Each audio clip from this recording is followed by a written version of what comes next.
About a what now? I mean, like a medicine cabinet.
Good afternoon.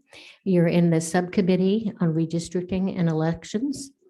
And welcome. I'll make sure you're in the right place. Before we get started, we'll open with a moment of prayer. Okay. Representative Singh. Thank you. Let us bow. Dear Lord, we know through your abundant glory that you've prepared a place for our soul. We pray for the strength to make sure that we do in all actions and all thoughts in preparation for our soul for that place. In your name we pray. Amen. Thank you. I will announce right now, this is a hearing only. We will not be taking any votes on legislation being presented today. And we will have proper decorum. These issues sometimes get people excited. I want to make sure that everybody realizes that this is a formal meeting, even though it is a subcommittee, and I look forward to hearing from everybody. So first bill that we're going to hear is going to be HB 1154, Chairman Carson.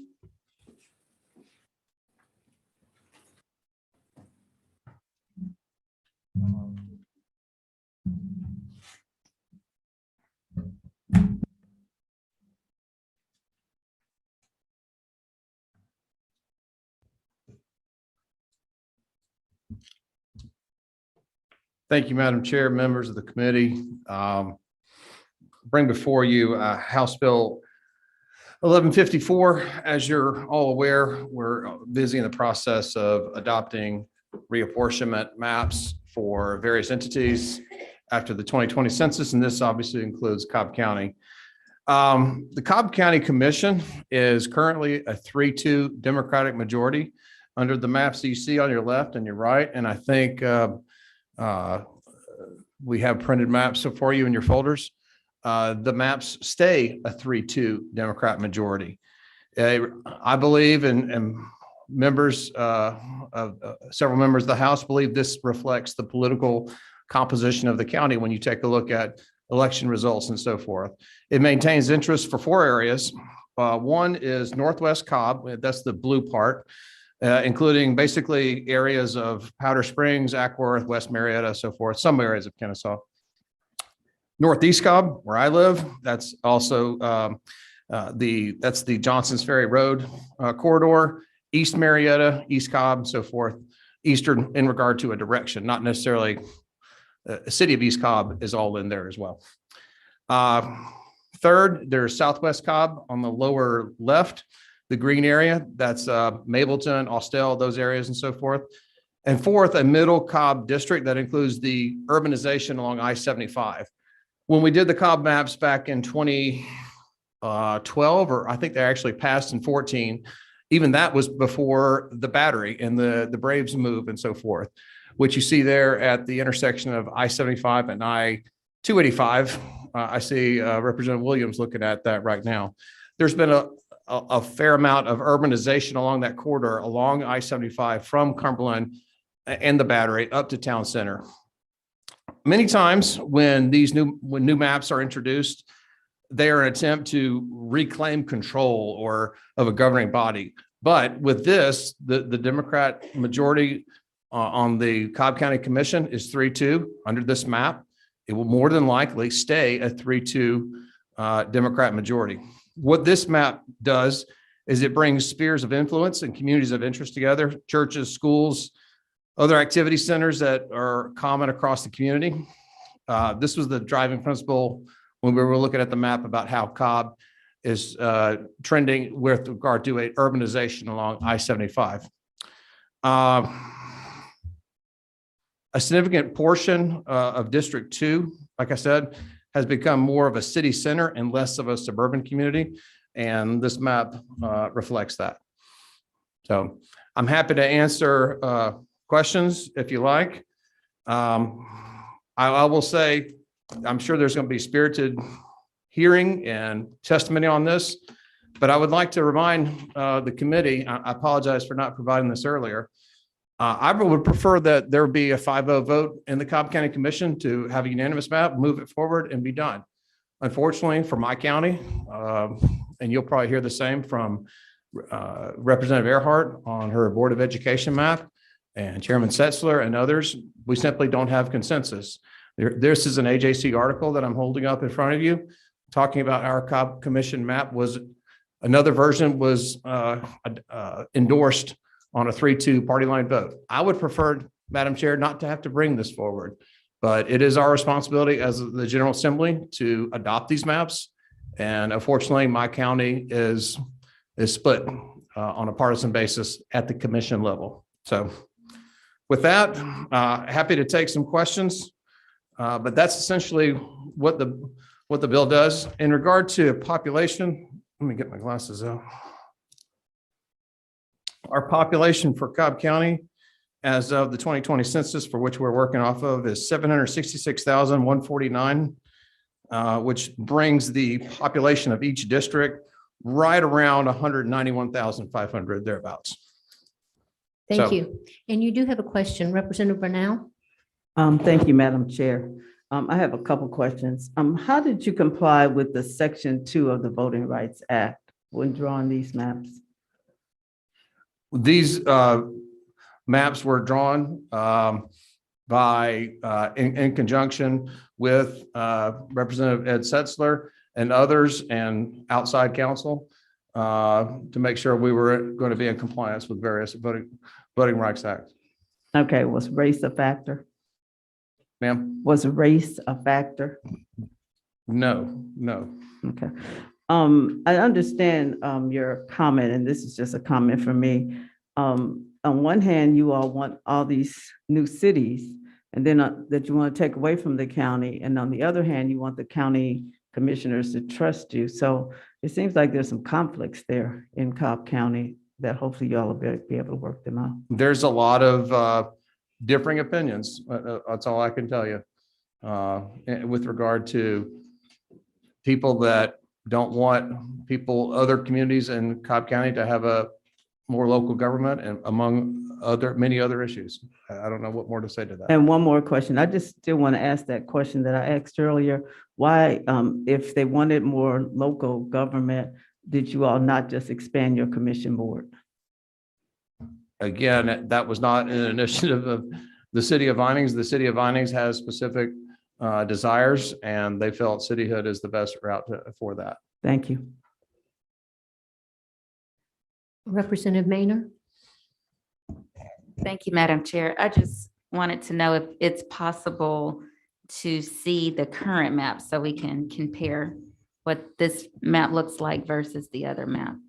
I don't know if you have that or. I do not have the current Cobb Commission map. I can describe it if you like.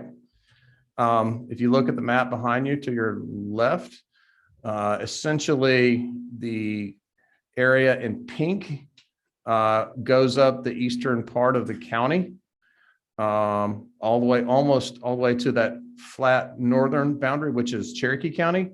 It goes, I think it might actually touch all the way. I think it does. And then District 3, which is the yellow, kind of swaps a little bit of that. So, but I apologize, Representative May, I do not have the current Cobb Commission map with me. And so the blue and green are pretty much the same. I don't want to say they're exactly the same, but they're fairly similar is what I would say. What we've done here is we've tried to draw the maps along what we would call smooth lines, roads or what have you. I think the line that you see between the green and the red between those two commission districts, that's mostly South Cobb Drive, if I remember correctly. There are some areas where we had to draw along precinct lines, but we tried to make it areas of communities of interest, areas of similarity, and along smooth lines as opposed to some lots and lots of jagged edges and so forth. Thank you. Representative Bernal? Thank you, Madam Chair. Can you elaborate why it is that the white GOP representatives that you're seeking to ignore the delegations, rules and regulations, and you all drew your own maps? Local rules for local legislation. Local legislation as a whole is a way for, and it's something that Representative Setzler has mentioned. I'm sure he will again today. It is an avenue for adopting legislation on a quick basis when there is consensus among the delegation. There is a majority of the House delegation that supports a different map, but even in the Senate, we have a partisan breakdown 3-3 there. So if it was something was trying to be done on a partisan basis, it could not happen like that, to my knowledge. This is a responsibility of the Georgia General Assembly, and what we're looking to adopt this.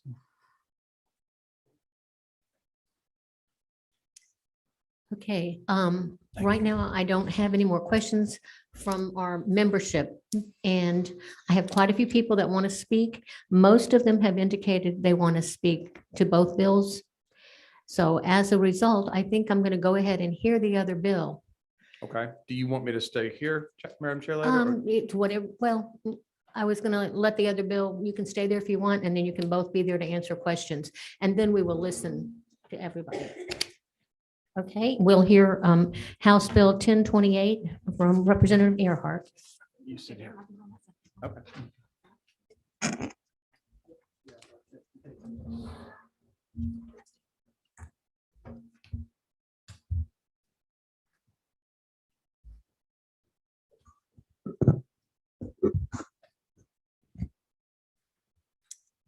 Okay, if you will share your bill. Okay. And the bill number, please. Yes, thank you, Madam Chair. It's my privilege to bring before this committee today House Bill 1028, which sets forth the new district lines for Cobb County Board of Education. The map achieves the goals of those who drew it and support it. Those goals being local control, legal compliance, equal representation, and the stability of the 7 school posts and the school district as a whole. The local Cobb Board of Education voted to accept this map after requesting a plan from the drawers that first and foremost complies with the federal and Georgia constitutions and the Voting Rights Act. It's interesting to note that the population deviation amongst the 7 posts is less than 0.5%. And the plan potentially creates 3 minority opportunity voting districts, posts 2, 3, and 6. It's also interesting to note that each post is represented by at least 2 high schools. That's important. That was one of the requests I know of the school board.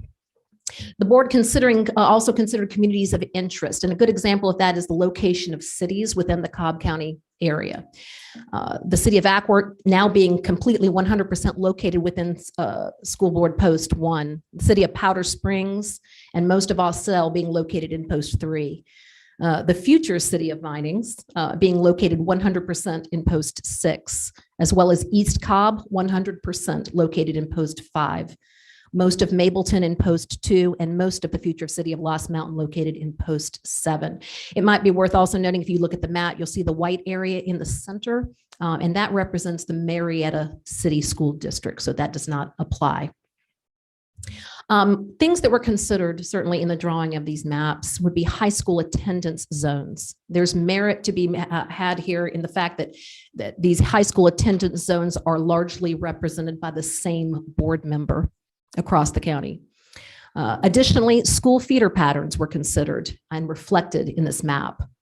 The current map that you see in front of you keeps every single current school board member that is eligible for re-election in their same post. And that's not an easy task when you have this many posts, and certainly you have some members that live close together, but it does reflect the locations of the members and certainly population shifts as reflected in the census. I can tell you that as a 45-year resident of Cobb County and a proud product of the Cobb County public school system, I graduated myself from Osborne High School in the 1980s. It's my honor to carry this bill and to ask for your favorable consideration of this fair, equitable, and legally sound map. I am certainly happy to yield to any questions, Madam Chair. Okay, you have a question, Representative Vernal? Thank you, Madam Chair. I know that you mentioned that you did follow the federal guidelines. So could you be more specific on how you complied with Section 2 of the voting rights for districts 2, 3, and 6? Right. It's important to note that one of our nation's foremost experts on these redistricting and these issues was involved in the drawing of this map.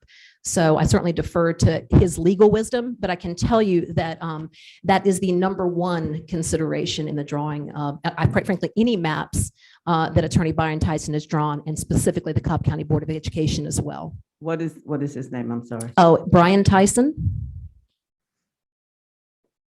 And he is certainly tasked with defending these maps, certainly from a legal perspective. And I have every confidence in his ability. And I do understand, and I do know from having spoken to him that was a top consideration, again, applying with both the Georgia and the federal Constitution and the Voting Rights Acts. I have another question. Was race used as a factor? It was not. Okay, thank you. Do we have any other questions? Okay, I don't see any other questions. Now, we have quite a few people that want to speak to this bill, and they want to speak on the other bill also. So as I call you forward, please, if you would say your name, what you're representing, and give us your comments. Now, we have quite a few. I'm going to limit it to 2 minutes each. Okay, the first one is Sharice Davis. If you would go to the podium. Okay, you're on Zoom. Unmute Yep. yourself, please. Yes, ma'am, I'm here. Okay, please go ahead.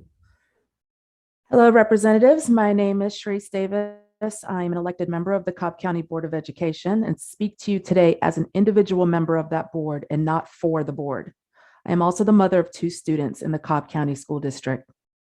I'm here to tell you that the school board map you are considering is quite simply a bad map. Why? Firstly, this map creates hyper-partisan posts. When I won my seat in November 2018 to represent Post 6, a district that includes Walton and Wheeler High Schools, I won by just 1,131 votes. This was a competitive district. In fact, the map you are considering today ensures that no one in any of Cobb's 7 districts will have a competitive seat for that school board, Secondly, this map is disruptive to the Post 6 community due to its removal of both of the traditional high schools that are currently in it. Thirdly, voters will go to the ballot in November expecting to vote for a school board representative, either a Republican or a Democrat, and a significant portion of those voters will discover that they have to wait until 2024 to vote for that seat. This is a 6-year gap in between school board elections for them. The process of creating school board maps has traditionally been a local one made by the county delegation. Why has this been the process? I imagine it's because legislators from all around Georgia don't want to be held responsible for maps that involve communities in which they are not a part of. The local delegation that does represent the community gets to do the work and is therefore accountable to those impacted by the maps. That is not the process we have here today. Please respect the wisdom of the existing process and do not advance a local map out of this committee that has not been approved by the majority of the local delegation. I welcome anyone on this committee to contact me with any questions, and thank you for the opportunity to speak here today. Thank you. Next would be Leroy Trey Hutchins on Zoom. Please unmute yourself. Yes, thank you again, representatives. My name is Leroy Trey Hutchins. I also serve on the Cobb County School District Board of Education representing Post 3. I'm also only speaking for myself as an individual board member and as a parent of students that have come out of Cobb County School Districts and that are currently attending the Cobb County School District, and as an alumni of Pebblebrook High School. First, I want to speak in regards to communities of interest being disrupted as a result of this map. Post 3 traditionally has maintained South Cobb High School and Pebblebrook High School, which actually represents the Mableton community. And we've had a sprinkling of schools in the Powder Springs community. But based on this map here, I am losing South Cobb High School, which is 1.7 miles from Pebblebrook High School. And we are long-term rivals. Of course, I graduated in '94, and now I'm being placed in Powder Springs, which is quite a distance from the Six Flags corridor in which I currently live. So there is a big disruption in regards to the communities of interest because of this new map. Historically, Board of Education posts have had 2 traditional high schools, which makes Pebblebrook and South Cobb High School the rival high schools, and we go to football games and basketball games. This current map does not represent that, as one of the board members will only have one traditional high school instead of the traditional 2 high schools. That is a problem when it comes to representation and finding out who your elected official is when you're trying to get certain matters taken care of concerning education. In addition to that, as Senator Carson mentioned, the political will of Cobb County is a Democratic majority. And this said map does not represent that or support that statement. In fact, what you see is Black districts being compacted, Black and brown districts being compacted to the southern portion of the county, and traditionally all white districts with compacted to the top of the district. That is a problem, especially for those in post 6, as Sharice Davis mentioned. One last thing I would like to mention is the Cognia special review that we just finished with on last year. Major concerns around voting for items that are critical to the community we serve without having proper community engagement. Thank Our you Board very of much for your Education. comments. Your time is up. Thank you. Next is Chairwoman Lisa Cupid on Zoom. Please unmute yourself. Hi, Chairwoman. This is Chairwoman Lisa Cupid of Cobb County, and I thank you for letting me be with you today. I'm asking for you not to support today's map that is being presented by Representative Carson. I do understand that he has presented a map that keeps the partisan composition of the current board as 3-2. I do argue, however, that that is not the desired goal of this board, but the desired goal of this board is to make sure that we are properly representing our constituents to the best of our ability. We have worked with our local delegation to provide a map that is close to the one that we currently have in place, which keeps the character of our communities intact. It did provide some minor changes to keep also the representative leaders of the Board of Commissioners intact. Unfortunately, this has been argued to potentially change one of our representatives, who's a Republican, her ability to lead. The Democratic commissioners work with that commissioner to try to find a suitable version of a map that worked for her. However, we could not balance the population, or she could not find a balanced population. If the map that the board has supported is not supported by this board, I ask that you please help in working with that commissioner and us so that we can provide something that better balances the districts and that is balanced irrespective of political party. As you know, locally, unfortunately, things are becoming as partisan as they seem to be nationally. And so the desire to keep our districts balanced is very important to us. It aids in our discourse to have a balance of view on the issues so that we can work together well as a board, which I think is desired from a local citizenry. Currently, the way the maps that are being proposed would make us more more polarized by creating partisan districts. And we ask that you not create maps just based on that ground, but to think of us as local leaders as being people who are close to the ground, where issues should not have an R or D attached to them. Issues should be based on what the needs are of our citizens and our ability to respond to them, regardless of political party. Thank you. Very much. The lady's time is up. Next will be Pamela Reardon. Good afternoon. I'm Pamela Reardon. I'm speaking as a citizen. I live in the yellow on that map and then on the purple on the other map. And I would say that the first 3 speakers, I disagree. So I would say the opposite. I support these maps because as of now in the commission, my commissioner doesn't reflect my views and my neighbors and all of these Cobb. And we do not feel that we have representation. So I really think it's fair that she represents more of the dense areas from down at Vinings of Smyrna, and on both sides of 75 over to, on the other side of the Dobbins Air Force Base to 380 and up along the other side where the pink is, because that's the high density, and those are, that's her representation. Whereas I live on the yellow part, and I constantly come and try to get our voices heard at the meetings, but they're not heard, and nothing is ever done. Now, the school board, I think that they're very well adjusted, because I'm in the purple area there, and there's a number of, I think that the even distribution of the high schools is the main thing. And I think it's more equitable in both of these maps. And I think that that's why I agree with these, both of these maps. Thank you very much. Thank you. Next is Pierce Tucker. Hi, my name's Suzanne Pierce Tucker, and I'm speaking as a citizen, as a almost 30-year resident of Cobb County, and my husband is a fourth-generation resident of Cobb County. I do support both of these maps. I signed up to speak for House Bill 1154. I would like to tell you, thank you so much for holding these in-person meetings.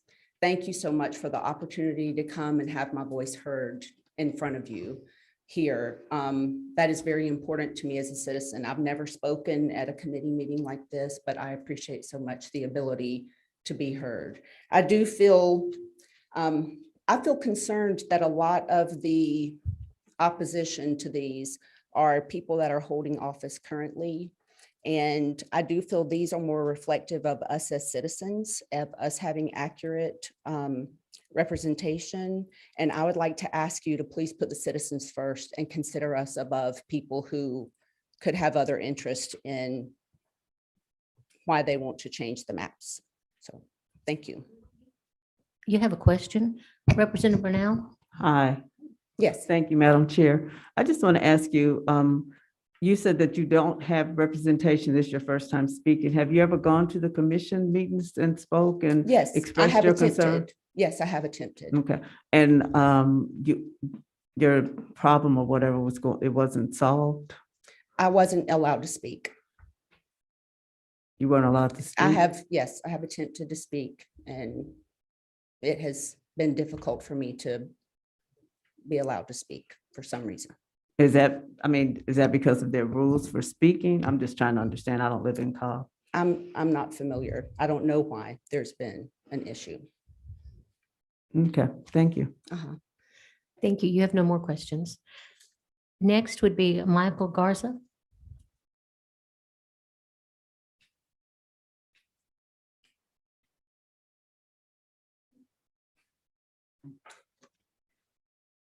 Thank you. I'm a business owner who lives in Cobb County along with my wife and 5-year-old daughter.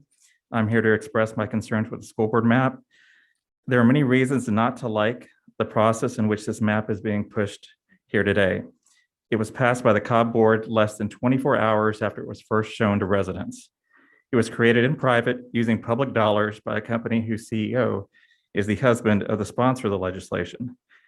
And it is being done outside of the local legislative process without the support of a majority of legislators in the county. But the main reason for concern is that the map shifts the lines dramatically. Almost 100,000 residents who live in posts that would vote in this year's school board would no longer have that opportunity. This legislation will effectively cancel the representation on the board. In post 4, almost 43,000 residents of Kennesaw and Ackworth are moved to different posts. In post 6, over 55,000 residents of East Cobb are moved. There's no compelling reason to deny school board representation to this many residents of the county. Certainly not when a map exists that affects far less. The map from Representative Allen, which is supported by a majority of the Cobb delegation, only moves 18,000 residents out of post 4 and only 5,000 residents out of post 6. It does move 14,000 residents out of post 2, but in total it affects 60,000 less residents than the map here. Also, the delegation has gone to great lengths to get community feedback, including holding a public Zoom in January answering questions about the maps. I urge this committee to reject this map, and as is the case in every other county in the state, allow our local legislators to draw fair maps for Cobb County. Thank you. Yeah, I do have a question. Yes, If go I may, right Madam ahead. If Chair. you'd Thank like you to so make much. a comment. Yes, if I could, or can I pose a question? Yes. Okay, thank you. Just want to clarify, make sure. I'm sorry, what was your name again? Michael. Michael, your last name? Garza. Garza? Garza.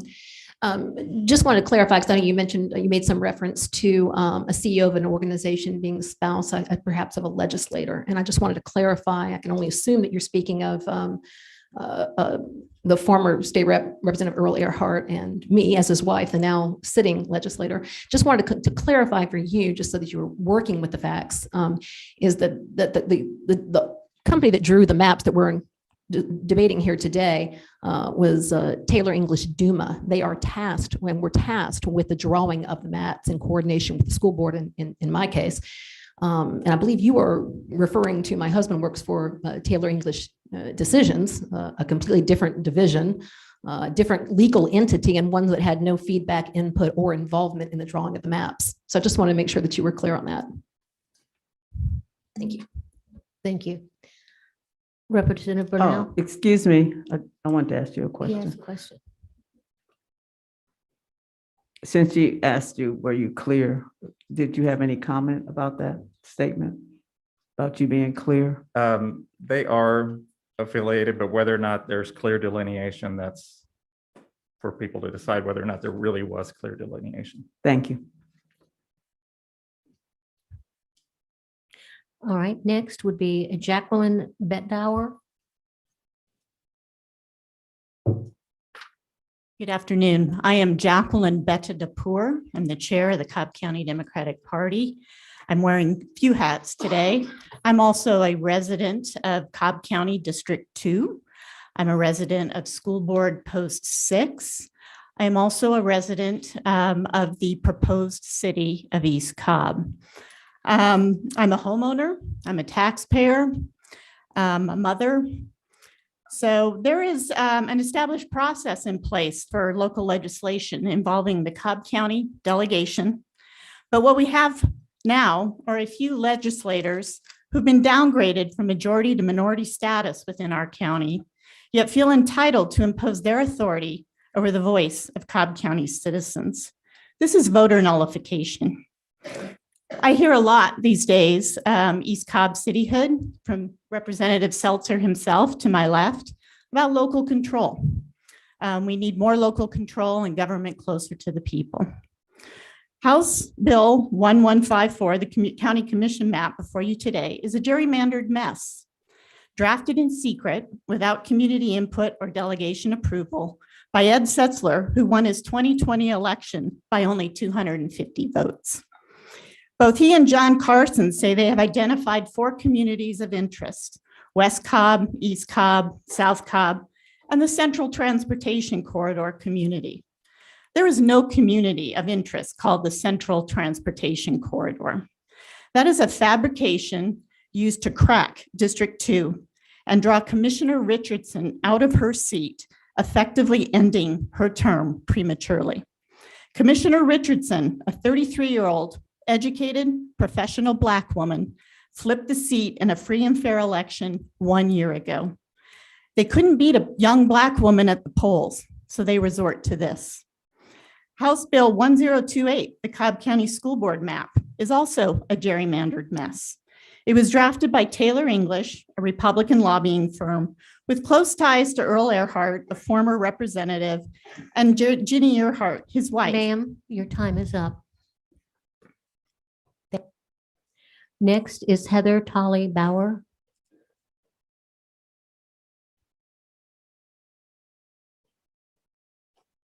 Good afternoon. My name is Heather Tolley Bauer. I am a parent, a taxpayer, and a voter from Cobb County, asking you to please vote no on HB 1028. I'm also co-founder of the group called Watching the Funds. For a year now, my group has come to our school board seeking accountability, transparency, and cooperation. All of those things are non-existent, and the overt partisanship is often irrational, dangerous, and has cost us millions of dollars.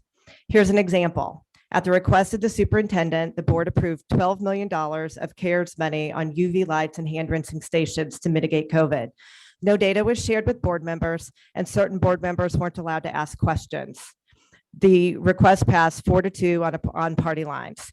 Then the UV lights malfunctioned in classrooms filled with students, putting them in danger. The industry experts we spoke with said the product was substandard because the specs in the RFP didn't meet industry safety standards.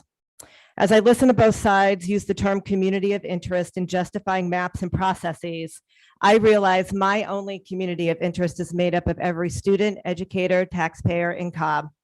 We deserve better than being silenced by our current board, ignored by our superintendent, and having this legislative body take away the only voice we have, which is fair maps to vote for the best candidates, not the ones this process is working so hard to protect. Our school board's majority hired Taylor English to draw these maps through a no bid contract at $18,000 a month to draw these maps that are at best a suggestion. As you know, there's a long-standing process that Cobb County delegation is the sole entity responsible for redistricting.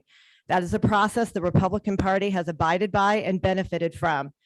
The people of Cobb have duly elected a Democratic majority of the only public officials who have standing in this process. Undermining that now is shameful and short-sighted. I'm asking you to vote no now in committee and return these maps to the normal legislative delegation process. Thank you. Thank you. Next would be Laura Judge.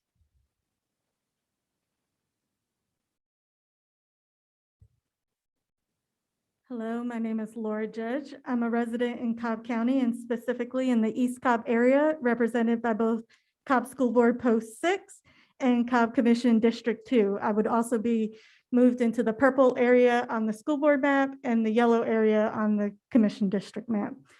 Where I live, I will lose both of my elected representatives. I'm deeply concerned about the lack of transparency and accountability in the legislators' local redistricting process. The public has been provided limited visibility to the maps proposed in HB 1028 and HB 1154. In addition, the time provided for the public to submit meaningful input before these maps are passed seems to only be here at this special committee hearing. The proposed bill HB 1028 takes away my opportunity to vote for a school board member for an additional 2 years, along with approximately 100,000 voters in the Cobb County community. The proposed bill HB 1154 removes my elected commissioner approximately halfway into her term. She has been drawn out of her district regardless of her residence. I do not appreciate that HB 1028's author is married to the chief executive of a firm's subsidiary who drew the school board map. And for HB 1154, there is not a transportation community of Cobb that runs along the I-75 corridor like Representative Setzler mentioned. I ask that you do not disenfranchise voters, do not pass these maps, and please urge the members of the Cobb delegation to work together to find a compromise. Delegation members should not be submitting bills to go around the rules that were set out by the Speaker of the House just because they are now in the minority. I'm asking you to vote no on both HB 1028 and HB 1154 and let the process be carried out per the rules set forward by Speaker Ralston. Thank you. Thank you. Next would be Mindy Seeger. Good afternoon. My name is Mindy Seeger and I'm a resident of Cobb County. I live in Commission Post 2, School Board Post 5, in the proposed city of East Cobb. These legislative bills detour the standard process for local redistricting and subvert the will of the people. The historically generally accepted practice is for local legislative delegations to determine these local maps. The sponsors of these bills did not come to that table and have created their own maps introduced by legislation for the full General Assembly to decide what happens in my community. The most sacred tenet of our democracy is our vote, and you are duty-bound to uphold the will of the people. As I mentioned, I live in Commission Post 2, and Commissioner Jericho Richardson is my duly elected county commissioner. The voters of District 2 spoke via the ballot box and will lose, and the will of those voters should not be subverted by an abnormal process such as this. The map proposed in this bill draws Commissioner Richardson out of her post prior to her term expiring. That is not honoring the will of the people, giving her until January to either move or vacate her seat, or forcing a special election. Commissioner Richardson is a valued member of Commission Post 2. She is called home for many years. She's called it home for many years. She has an open calendar where anyone can schedule time with her for 15 or 30-minute calls or invite her to speak to your group of 4 or more. She holds several hundred of these conversations each quarter, and I've never had such open access to an elected official. My school board post does not change. However, I will have the opportunity to voice my support for the candidate of choice, my candidate of choice in 2024. The voters currently in school board post 6 being moved to post 5 will have to wait a total of 6 years to vote for their candidate of choice, as they last voted in 2018 for the school board. Cobb Schools community member did an analysis, and the changes to post 4 and 6 estimates this impacts some 100,000 people. As it has been aforementioned, there is a community concern about the Taylor English involvement in drawing of these maps and the representative who brought the school map forward. They are paying using $18,000 of my tax dollars to lobby for the map that they want. That's quite a price tag to pay when we're here in the people's house. Over the special session, I followed the redistricting process and know making these maps is no simple task. I also know that with 159 counties, there's a reason the precedent is for local delegation to draw these local maps.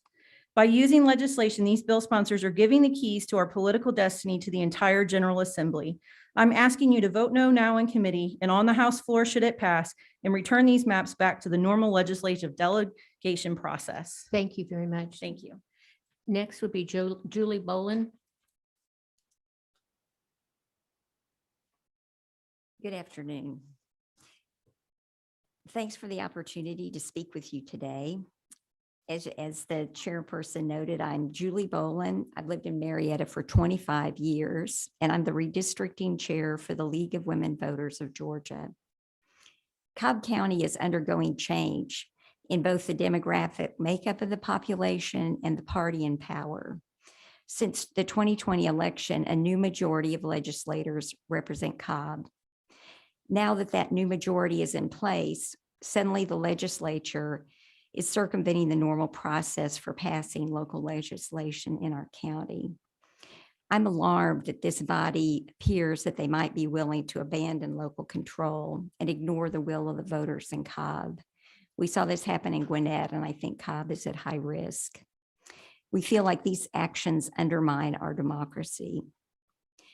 Cobb taxpayers paid hundreds of thousands of dollars through the Cobb School District to have these unfair maps drawn, but we had no opportunity to see them in advance or have any input. In addition, the maps are being submitted by 6 out of 16 Cobb representatives with no input from the majority of our elected representatives. I believe that most of us want our local legislators to work together to draw districts that serve all Cobb residents, not just those belonging to one party or the other. We want the state legislature to play by the rules, no matter which party is in power. These 2 bills should not be passed. The Cobb delegation as a whole needs to negotiate bipartisan bills and resubmit them. Thank you. Thank you. Next is Maxine Kirk-Williams. Okay. Yes. Maxie is also a Cobb. Are you going to do it? Okay. No, I thought you were going Madam Chair, actually, we can read that. I just have a very brief statement, and then I'll recede the rest of my time to Julie to read a student statement that gave to us. Please make My your name is statement. Maxie Kirk-Williams. Thank you for recognizing me. I am a citizen of Cobb County. I am here simply to say this, that I think that we should allow local control over our local maps. Please return these back, these commissioners and these elected representatives back to Cobb County and have them work with us, listen to us, and we can come to a reasonable conclusion. We are citizens, we are all Americans, and we will do what's right for our community. We don't need anyone else to tell us what to do in our community. Thank you for your time. Thank you. May I give the rest of my time to read a quick Okay. student statement? You've Thank got you, about a Julie. minute. Thank you. This is a statement from Anya Hilson. She's a 10th grader at Campbell High School. She says, as a 5th grader preparing for middle school, my mother expressed concern for me attending the middle school located 5 minutes from our Powder Springs home. Tapp Middle School was known to be a school that lacked some of the resources that would properly prepare students for high school and more specifically for students who wanted a more advanced curriculum. I feel it's important to mention this school has over 80% minority population, with 63% of the students being Black. I'm currently a 10th grader at Campbell High School's International Baccalaureate program. One of the first things I noticed about the students in the program was the significant decrease of Black students in this program. This concern is being expressed by a few of my Black peers in the International Baccalaureate who've come from middle schools such as Floyd, Lindley, and Garrett middle schools located in Mableton and Austell. As a freshman in the program last year, I felt unprepared for the program as other students had learned material and were offered classes my middle school did not provide. It made it more difficult being the only person from my middle school to be accepted and join the International Baccalaureate class. The lack of support for advanced students in minority schools like mine leads to the evident lack of minority representation in advanced high school programs. Thank you very much for sharing with us. All righty, thank you. Next is Pichi Un Poi Win Chuk O.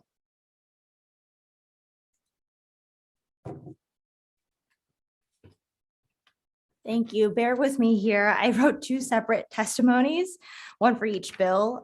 So I'm going to try to consolidate them to fit in my 2 minutes here. So first, just thank you very much for the opportunity to testify today. My name is Pichia Poi Winachuggle, and I'm an attorney with the Southern Poverty Law Center and SPLC Action Fund. We strongly encourage the subcommittee to refrain from voting on HB 1154 and HB 1028 and are heartened by the fact that this will be a hearing only today and not taking a vote. We are deeply concerned that the public has not had sufficient opportunity to review or comment on the redistricting plan. We urge the members of the subcommittee to consult the Southern Poverty Law Center's letter sent to each member of the legislature and dated January 20th, 2022.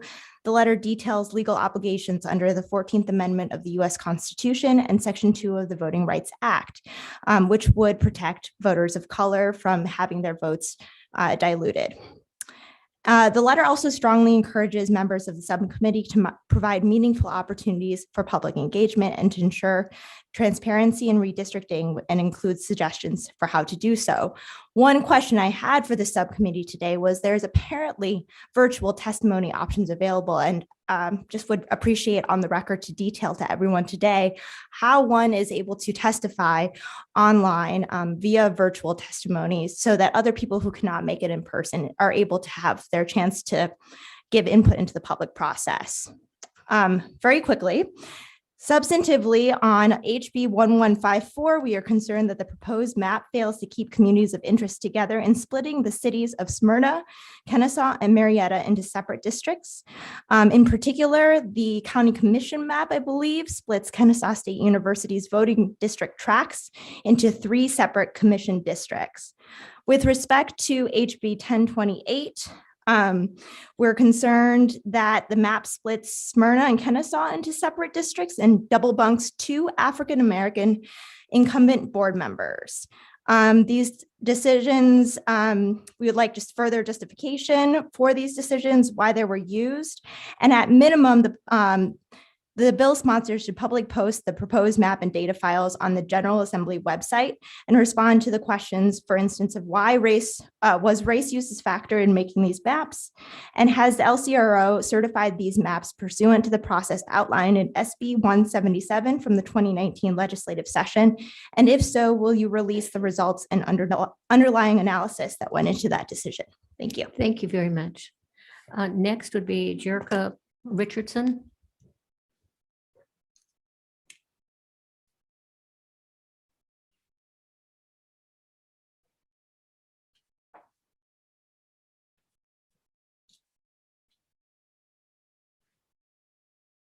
Hello. Hi, Chairwoman. Thank you for this opportunity and fellow representatives. So my comments will be relatively brief, but I live in the yellow and the purple. I've been in East Cobb for about almost 20 years. And I'm also a resident within the future proposed city limits of the city of East Cobb. I'm also the Cobb County Commissioner of District 2.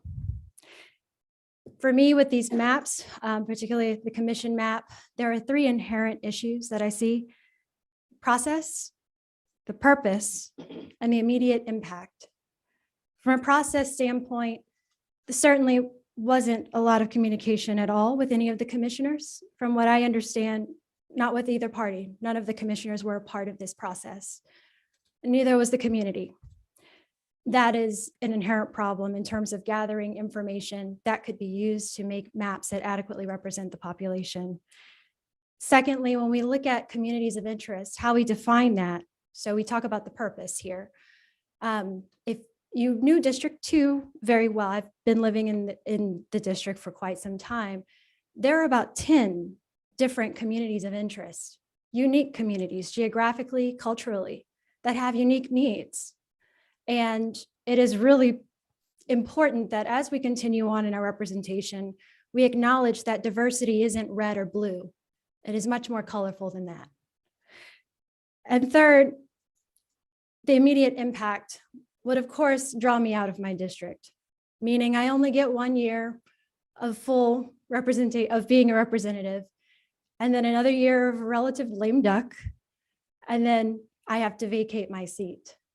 That is of concern to myself, and I know to some of those that are here today as well to speak.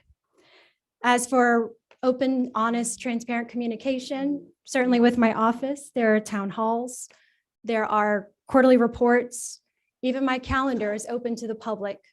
So everyone is able to speak with me about any issue and work collaboratively on any issue. So what we're asking for is not that difficult. It is to consider the local legislation process to make sure that there is input from all those that have a stake in place. Like the Cumberland CID, there were other tracks that were mentioned that would be split, but this would be the first time in the Cumberland CID area where it would have partisan representation. Thank you. You do have a question, Representative Bernal? Yeah, thank you, Madam Chair. It's been mentioned about the number of residents that you all serve. And I think you just stated, but do you make yourself available to all of your constituents in your area?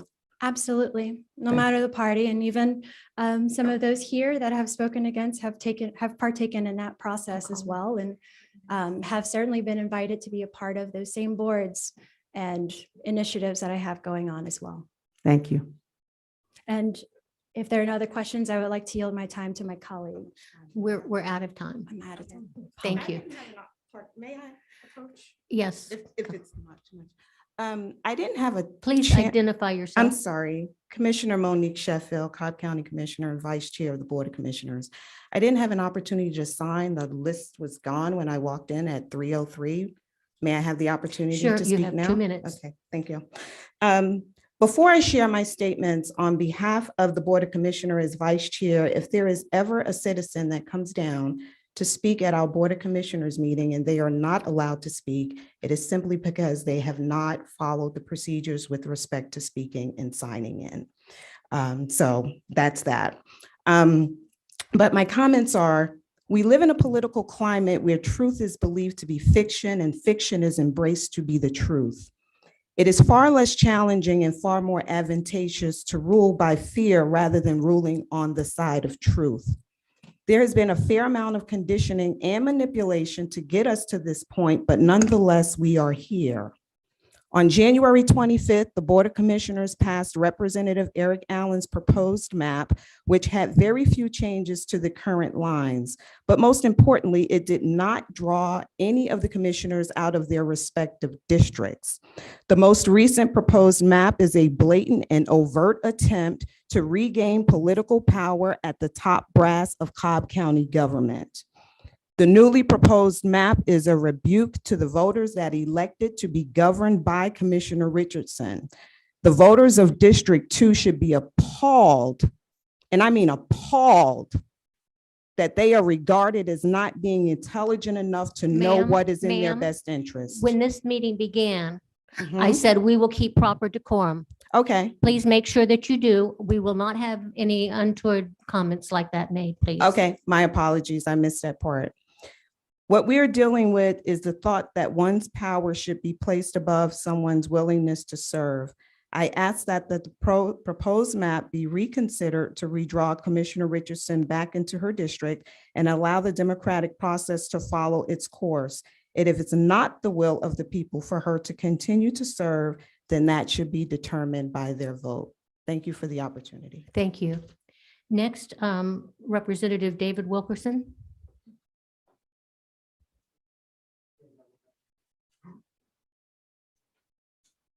Thank you, Madam Chair and members of the committee. 2 minutes is tough when you're talking about your county and a historic process. I want to say that the members of this committee and we are part of a very historic day. We have never done this that I'm aware of, that we've drawn in local legislation into a political process. If you had asked me a year ago, I said, I had faith that we would follow the process we followed back when, man, I looked a lot younger back then. Look at this, hair, no glasses. The local school board passed a map 5-1. One member was absent. She was in support of that local map. We still, this delegation, forced a map that did not agree with that local school board said. But I respected the process because that's what we do. We respect local legislation. There were over 200 plus bills that were introduced in the 2012 session. They all went through local legislation. We have targeted Cobb, Gwinnett, and Augusta Richmond. What do they have in common? So all I'm asking is that we follow the process we did. We will honor local rules.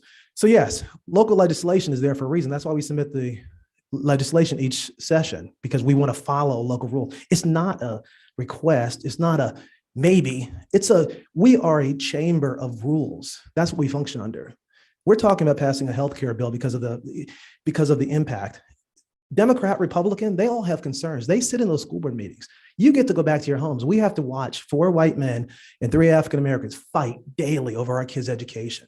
Just imagine the impact that has on their health. We have drawn out an African American commission. I do have a question for elected council. It's okay. Can you even legally draw out a person before their term is up? I mean, I would be open to hearing his comment if you don't mind. Do you want to take that question?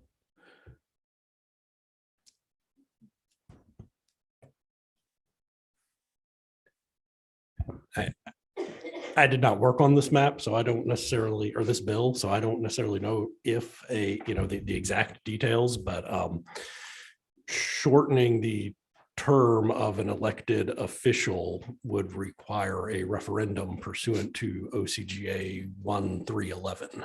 So everybody that knows me, thank you, Legislative Council, for that. You have 30 seconds. And left. I'm gonna, and I apologize. And the 30 seconds, I'm gonna say this. We have a chance to go back to what makes this chamber great. What makes this chamber the thing it is, and that is the rules that we follow. You get to go home to all of your communities. I'm just asking that you allow me to go back to my home and we work this out. We sent a draft and said, give us your feedback. You know what they said? We don't need to talk to you because we're gonna come back to the house and they're gonna make you do it. I didn't believe them. Well, damn, I was wrong. I was wrong, and I can admit that. So we are about to pass, go back and fix it. Don't draw out Jericho Richardson out of our district. Actually, go back and make us work so that we can have Democrats and Republicans work in our community to take care of our community. Whatever we decide, we'll come back. But thank you for your time, Madam Chair. Thank you. Next, we have on Zoom, Dr. Howard. Please unmute yourself.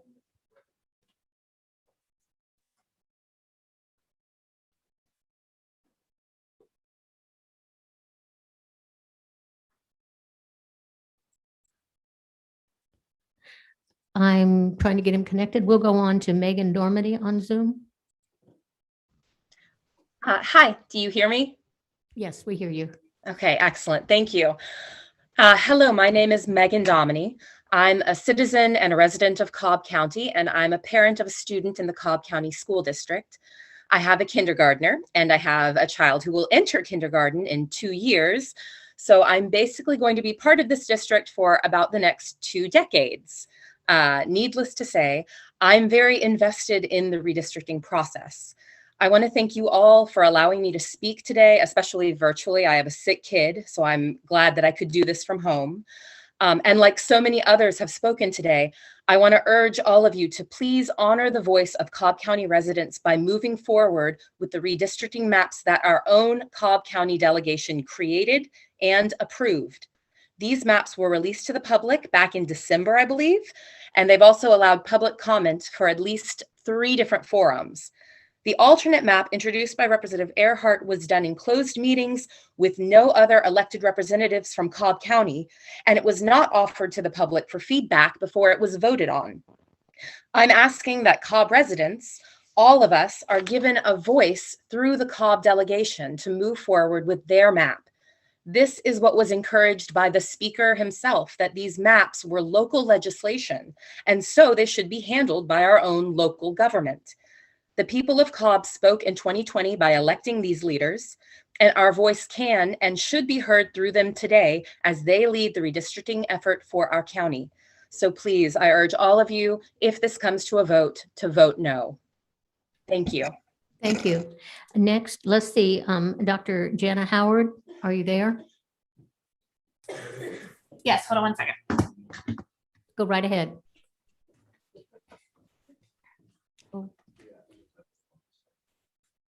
Hello, how are you? Fine, thank you. Go Thank you right so ahead. much. I just Okay. wanted to, am I ready? Yes, you're ready. Go ahead. Thank you so much. State your name. This is Jaha Howard, Cobb County Board of Education, also business owner in Cobb County. And just happy to say a couple of things about the bills. I'm opposed to both bills under consideration. The main thing that I wanted to share was that we have a issue with community input. If you think about the bill, the board maps for the Cobb County Board of Education, our community had no opportunity to review, no opportunity to discuss.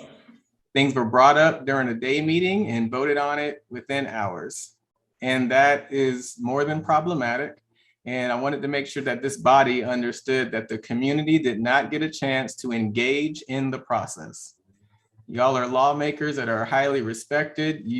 When you're talking to your own constituents, you talk about engaging the community in the process. That is not what happened with the Board of Education. Again, I am one of 7 board members, just speaking about how the process went forward. We went forward with a 4-3 vote.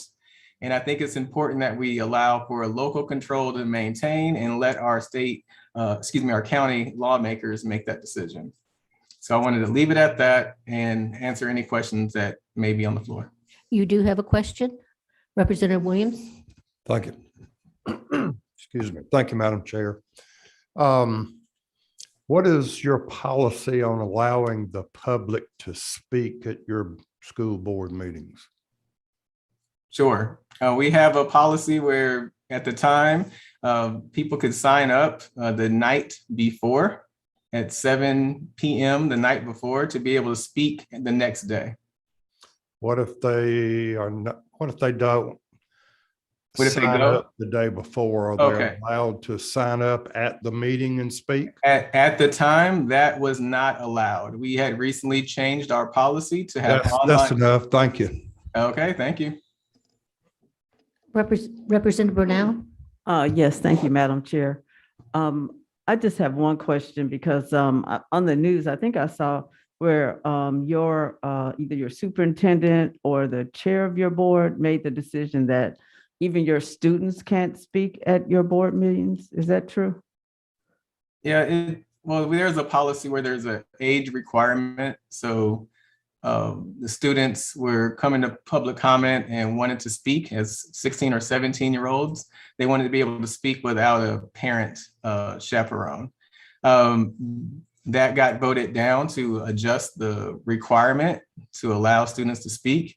And it just goes to a broader challenge of the community's input and involvement and listening to our constituents all over the county. It's been a bit of an issue. I do want to mention, since you brought this up, that our accrediting body specifically asked us as a school district to refrain from bringing very important matters up and then voting on it almost immediately. But we should give more time for the community to be involved. We did the exact opposite. We did the exact opposite here. Thank you. We have one more speaker, and that's Representative Ed Setzler. Okay. Committee, wanted to speak to some of the things that have been raised today. And I do appreciate the involvement. I think this legislative process, where you're able to come to the Capitol and be heard as a citizen, is very important. I thought folks appreciate that, no matter what side of the issue they're on. But I want to start by saying that there's a lot of folks here that have been lied to. A lot of well-intentioned people who are standing in opposition to this bill have been lied to on the facts. Let me share the facts. The facts are, is when this legislation was filed at the beginning of this legislative session, the elected officials living in Cobb County, members of the House of Representatives living in Cobb County, were 7 Republicans and 6 Democrats. They raised the partisan issue about local control. There are 7 Republicans, 6 Democrats. There are 2 Democrat members who were part of the delegation who live outside in Fulton, but because they represent portions of our county, get to be included in the delegation. In the state Senate, there are 3 Republicans and 1 Democrat on our local delegation. Again, it's Fulton County senators who represent portions of Cobb County that tip that balance, that for purposes of this consent calendar process that's been referred to again and again and again, tips the scale for local legislation that's consensus-based. Folks have been lied to. Folks believe that there's this local process that's somehow the legitimate way to move things. And in fact, this local process they're talking about is simply the consent calendar. It's a way to push something through the process that's not controversial, that allows something to be voted on en masse with 10 or 20 bills being voted on at once. That's how we pass things that are not controversial, for which there's no disagreement in the General Assembly. This idea that that's the legitimate local process is simply factually untrue. It's factually untrue. Every law that passes here requires a full vote of the House and a full vote of the Senate and a signature by our governor. So the folks that have come here and spoke to that are just factually not true. In fact, the premise of about 60% of the presentations made today, Madam Chair, in opposition to this, have been premised on that factual untruth. Madam Chair, I also want to say to members that are listening today that Chairman Carson and others that worked on local maps, I think, did a very good job of representing the communities of interest, one of West Cobb, one of East Cobb, one of South Cobb, and the central I-75 corridor that from a development perspective and a community interest perspective is recognizable by anybody in the county. Thank you. We appreciate your time is up. My time's up, Madam Chair. You do have a question. Okay, thank you. Representative Brown. Thank you, Madam Chair. So are you saying that that you all knew these maps were going to be controversial and therefore they should have been a general bill and never should have been presented as local legislation? Representative Brunel, what I'm saying is the premise that a lot of folks are speaking to. Someone came up a moment ago and said, well, Eric Allen's map got voted on by a 3-2 vote of the county commission. Therefore, that makes it legitimate. Well, the map that Chairman Earhart or the Representative Earhart's presenting was voted 4-3 by our school board, but that's now being attacked as being illegitimate. I mean, people can't have it both ways. People are talking out of both sides of their mouth here. The facts are there's been input, as Commissioner Richardson said earlier, there's lacking input perhaps on both sides of this issue. But the facts are the maps before us are being considered as bills before the General Assembly. And only if there's consensus of where on one map can it use this accelerated process to move through our system. So Madam Chair, just in closing. You have one more question. Okay. Before you close. Okay. Okay. Representative Sands. Chairman Setzler, how long have you been a part of the Cobb County community and represented them? Been serving Cobb County since 2000, first elected in 2004. And my wife started living in Cobb County in 1992 before we were in the military. Based on your understanding of the community and its attributes, do you feel like this map fairly aligns to being able to create a board that reflects the community and serves them with their best interests in mind? I think if you took 760,000 people in Cobb County, you set aside the partisan activists who came here to fight a partisan fight, and you ask them, does this map represent what you understand as common communities of interest of Cobb County? You showed them an array of maps. They would say the map that you see there, presented by Chairman Carson, does exactly that.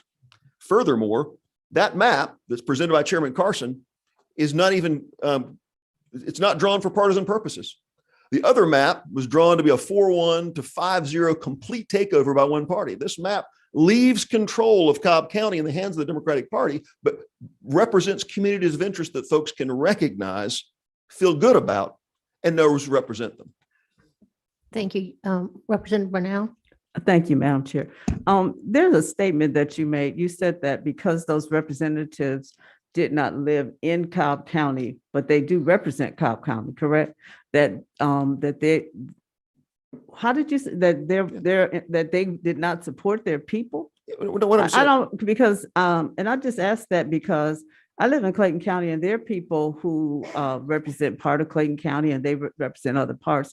They represent Henry, but we all work together and we don't say, well, you only represent a portion, so you don't get an equal vote. We get an equal vote because they're part of that delegation. There are many people in the House of Representatives that represent more than one county. So I don't understand that statement for you to say that they should not be valued because they don't represent the entire, they don't represent or don't live right in Cobb County. I appreciate the question. What's happened though is people that are watching online that are maybe trying to decide on this question are seeing, partisan activists come down here saying cheater, cheater, cheater. This process is somehow being used wrongly. I want to put proper context in it. Our Cobb delegation currently has 8 Democrats and had 7 now with 1 resignation, now 6 Republicans, and it's balanced 3-3 in the Senate. This idea that there's this overwhelming local consensus because of what where the local representatives come from and what in the sort of this voice of Cobb County is a calculated, purposeful misportrayal of the reality on the ground. In fact, this local process could never yield a map that's being contemplated by the folks who oppose these, because there's not the majority within our delegation to deliver this. We have divided government within our delegation, and the idea that there's some consensus is calculated and false. But the real issue, and I'll leave this with you, as we talk about communities of interest. This idea that there was an attack on communities of interest and local elected officials. Commissioner Richardson moved dramatically across her district to where she lives now. Now, she has every right to do that. But should we as a General Assembly, Madam Chair and Representative Burnell, should we as a General Assembly, based on where she and her realtor decided to plant a flag in the ground, we're going to buy a house right here, should that be the hinge on which Cobb County's commission map should be drawn for the next 10 years? I would say no. She has every right to move, but that moving does not create a circumstance where we as legislators pivot the entire organization of local government in Cobb County around the decision to relocate and buy a house. That's absurd. We would never expect that. I wouldn't expect it and you wouldn't expect it. Well, I'm really disappointed for you to publicly say that within your delegation that you could not have worked together for the people of Cobb County and get a map that would fit all the residents. I would welcome the opportunity that to work with folks to do that and gain support. Well, I think that if you're willing to go back, if you're saying that, then you should be willing to go back and meet with the people that were pro and against, and see if you can work together to draw a map that is suitable for Cobb County. All right. Happy to meet with anybody for fair maps. Thank you, Representative Setzler.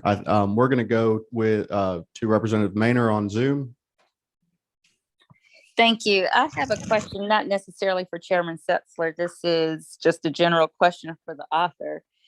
I had to leave. On the school board map, the white portion in the middle, is that a district? Might live alive. Yeah, the white portion in the middle represents Marietta City School District. So that is unaffected by our redistricting process. Okay. And then the second comment is just, to my understanding, this is a follow-up to Representative Wilkerson. To my understanding, from what I was told by the reapportionment office, a person that is elected, whatever their seat number is, follows them for the duration of their term, and they do not have to run early just because the boundaries change. So they will always keep their term for the remainder. It will not start until that term ends. Just wanted to make that comment. Answer that. Let me get the author She first. said my name. That's why I wanted to answer. I will let you Okay, speak. thank But let me, the author asked to speak. Thank you, Mr. Chairman. And I just appreciate the spirited dialogue. With regard to Commissioner Richardson, what I have understood from various Cobb representatives as well as other folks in Cobb is that Commissioner Richardson moved from essentially the Delk Road area. I'll use that term loosely, the southern part of District 2. And I apologize, I don't have the old, the existing Cobb Commission map. She moved from that area to the northern, I wouldn't say farthest north point, but she basically moved to a precinct called Hightower Trail 01. And that's actually probably within a mile of my house. That was a move of 7 to 8 miles. And I want the committee to understand that she did so, as I understand it, within probably 6 months, or at least sometime during calendar year 21, after being elected in 2020, while we are going into a reapportionment exercise.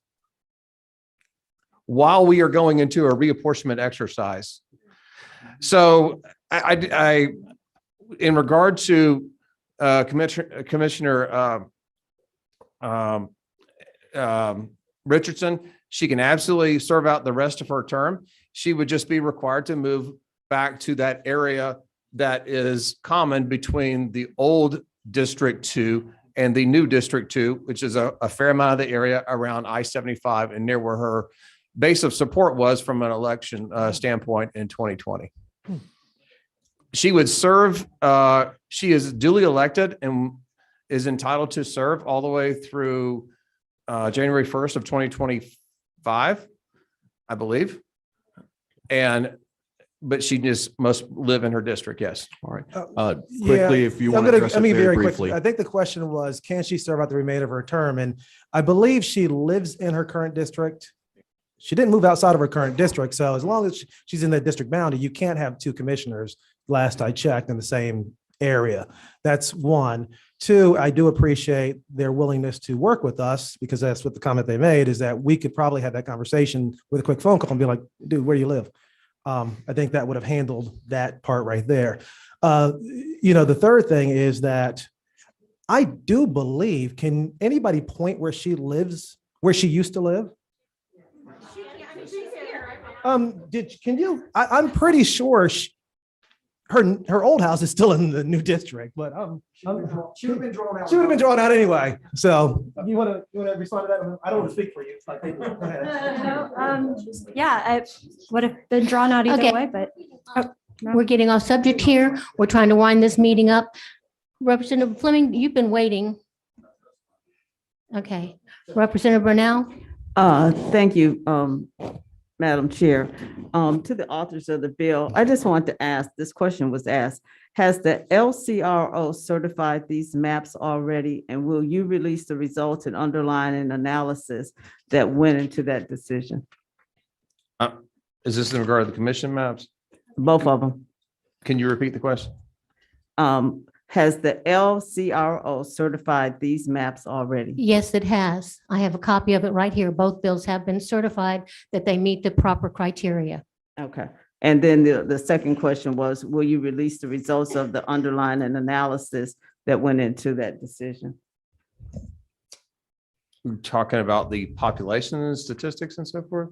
You need to contact their office if you want that information. Thank you. Okay, we have Representative Eric Allen, if you'd like to speak.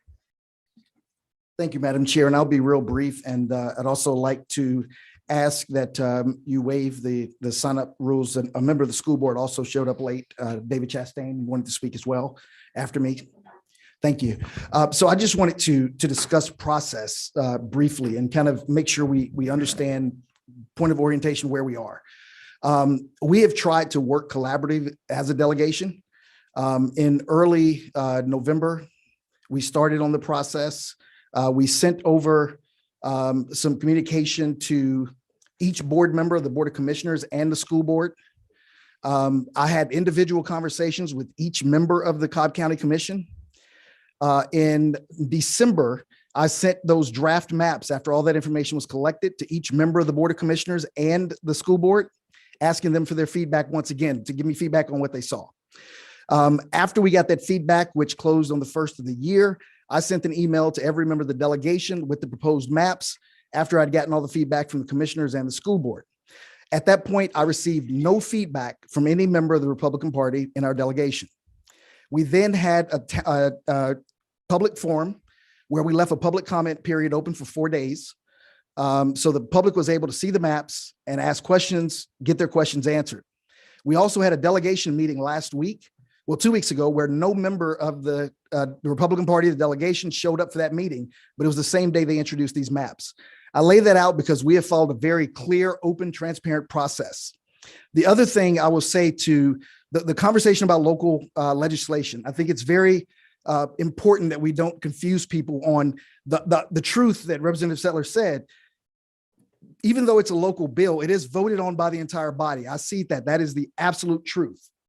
However, there is nothing that can be reintroduced unless it goes back through that local legislative process. So let me explain. If we have the majority of the delegation members put a bill through local delegation, right? And then they pull it off of the calendar, vote it down on the floor, the whole House floor could vote that bill down, correct? What that does is forces us to go back to the table as a delegation and come up with something else that we reintroduce as local legislation. And then we do that process over until we get that right. The unprecedented nature of what we're doing is circumventing, forcing us to come to the table and talk by going around the process. And although I respect this committee, I would much rather have this conversation in intergovernmental coordination where we're forced to follow those rules and make sure we come up with a consensus. So I respect what was said, but also want to make sure that we don't have people leaving thinking that this is just okay, we're just taking a shortcut. No, we're circumventing the local delegation rules. And I think that's very, very important. So thank you. And I'll leave the rest of Ms. Thank Chastain. you. Please state your name. My name is Mark Harding. I'm a resident of Cobb County for 38 years. I've raised 2 daughters in the Cobb County school system. And my oldest daughter is currently a teacher in the Cobb County school system. And I'm here as a citizen of Cobb County. I'm also a constituent of Representative Earlhart. And I'm very deeply concerned by these 2 pieces of legislation from the perspective of the fact that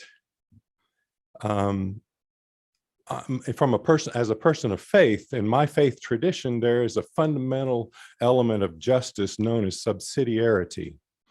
And subsidiarity means that the decisions of what will happen governmentally are done at the level that are done by the people who are most intimately impacted by those decisions. So that's of democracy.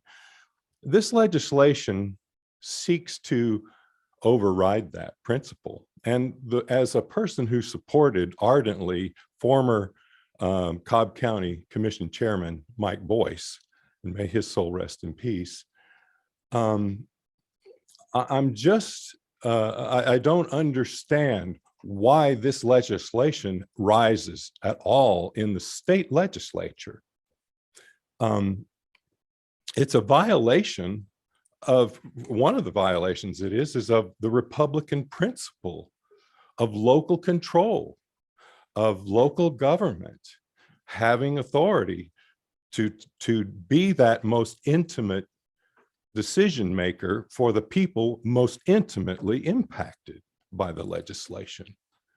And this is a big government.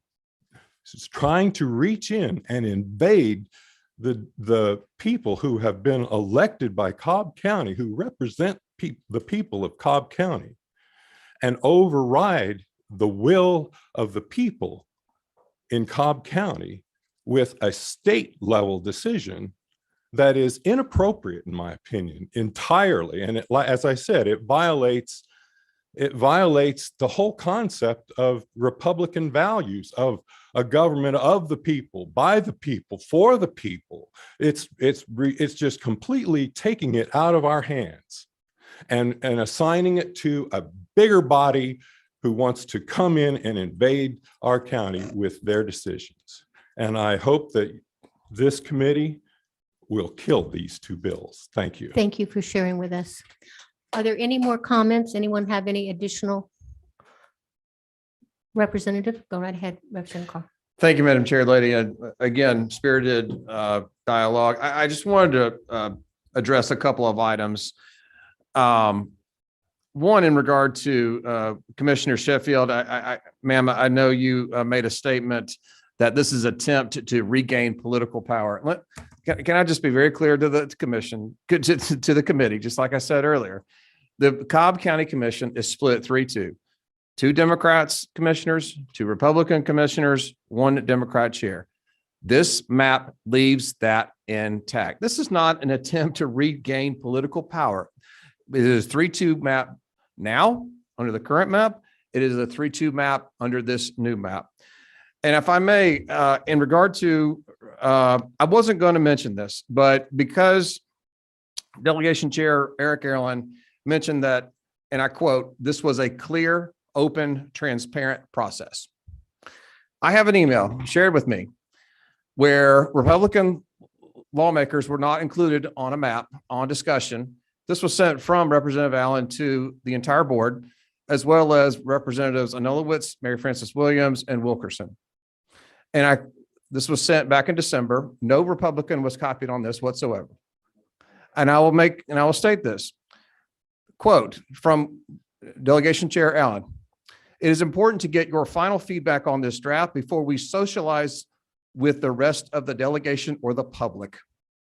To that end, I am only sharing this with the commissioners at this time.